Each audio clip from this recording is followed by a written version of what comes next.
করি। আসসালামু আলাইকুম।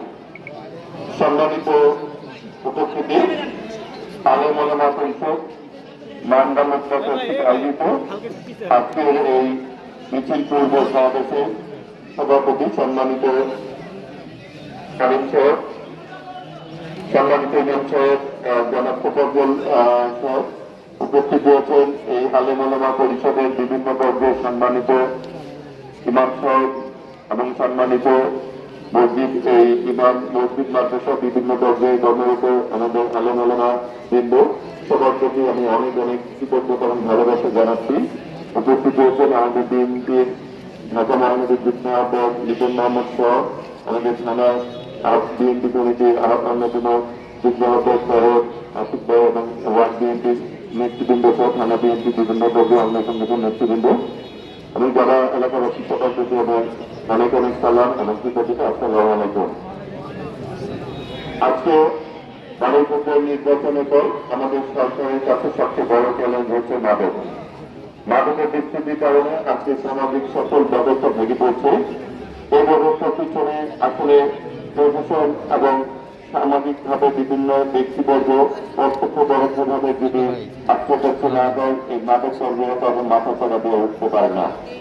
আমি বিশ্বাস করি রাজনৈতিকভাবে আমাকে দলের দলের নেতৃবৃন্দ বলছেন বিএনপি অঙ্গ সংগঠনের, তারা যারা এই এলাকা বসবাস করেন, তাদের দায়িত্ব হচ্ছে এই মাদকের সাথে যারা জড়িত তাদেরকে বিরুদ্ধে কঠোর ব্যবস্থা গ্রহণ করা, তাদেরকে রাজনৈতিকভাবে সামাজিকভাবে চিহ্নিত করা এবং প্রশাসনের দায়িত্ব হচ্ছে তাদেরকে আইনের আওতা এনে শাস্তি ব্যবস্থা করা।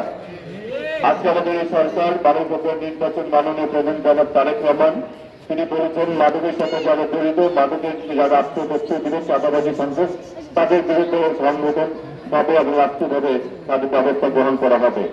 সুতরাং আজকে এই সমাবেশে আশেপাশে যারা মাদকের সাথে যারা জড়িত তারা কেউ যদি শুনে থাকেন বা জেনে থাকেন তাদের উদ্দেশ্যে বলছি, মাদকের সাথে যারা জড়িত তাদের শাস্তি একদিন আগে বা পরে হবে, শাস্তির আওতায় তাদেরকে আসতে হবে এবং সেটি সাংবিধানিক হোক অথবা আইনগত ভাবে হোক। মাদকের সাথে জড়িত থেকে প্রস্তুলে সমাজকে ক্ষতিগ্রস্ত করে প্রস্তুলে আসতে এটা কখনোই আমরা আমাদের সরকার মেনে নিতে পারে না।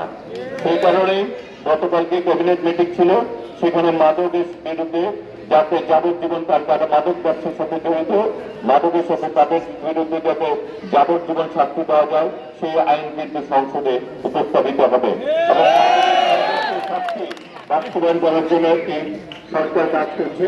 আজকে আলেম ওলামা পরিষদ এখানে যে মাদক বিরোধী যে কর্মসূচির আয়োজন করেছেন, সেই কারণে আমি আপনাদের একজন ভাই হিসাবে আপনাদের প্রতি অনেক অনেক কৃতজ্ঞতা এবং ভালোবাসা জানাচ্ছি।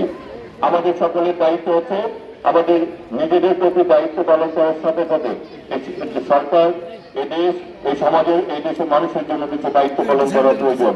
সেই দায়িত্ব পালনটি আপনারা করছেন। আর আমাদের দলীয় নেতা কর্মীরা যারা এই প্রোগ্রামের সাথে সম্পৃক্ত হয়েছেন বা সহযোগিতা করছেন তাদের প্রতি আমি তো ধন্যবাদ জানাচ্ছি। যে ধরনের কর্মসূচি এই সমাজকে দেশকে এবং মানুষকে উপকৃত করবে, আপনারা আগামী দিনে সেই সকল কর্মসূচিতে সম্পৃক্ত হয়ে সরকার ভাবমূর্তিকে আরো উন্নত করবেন এবং সরকারকে সহযোগিতা করবেন এবং এলাকাবাসীকেও আপনাদেরকে আস্থা দিতে হবে যে বাংলাদেশ জাতীয়তাবাদী দলের নেতা কর্মীরা সমাজ বিরোধী দেশ বিরোধী এবং দেশ মানুষ ক্ষতিগ্রস্ত সকল বিরোধী কর্মকাণ্ডের সাথে তারা একত্রিত রয়েছে। তারা যাতে কোনো রকম যারা এই সকল আত্মপ্রস্তুত দেয় তাদের বিরুদ্ধে আমাদের সংগ্রাম চলবে। আমরা মাদক বিরোধী সন্ত্রাস বিরোধী চাঁদাবাদ বিরোধী সকল কর্মকাণ্ডের সাথে আমরা সকল সময় থাকবো এবং যেহেতু এই সরকার জনগণের ব্যালটের মাধ্যমে নির্বাচিত, কোনো রাতের বা অন্ধকারে কোনো সরকার নয়, সুতরাং জনগণের কাছে আমাদের জবাবদিহিতা রয়েছে। সেই জবাবদিহিতার থেকেই আমরা আমাদের কাজ এগিয়ে নিতে চাই।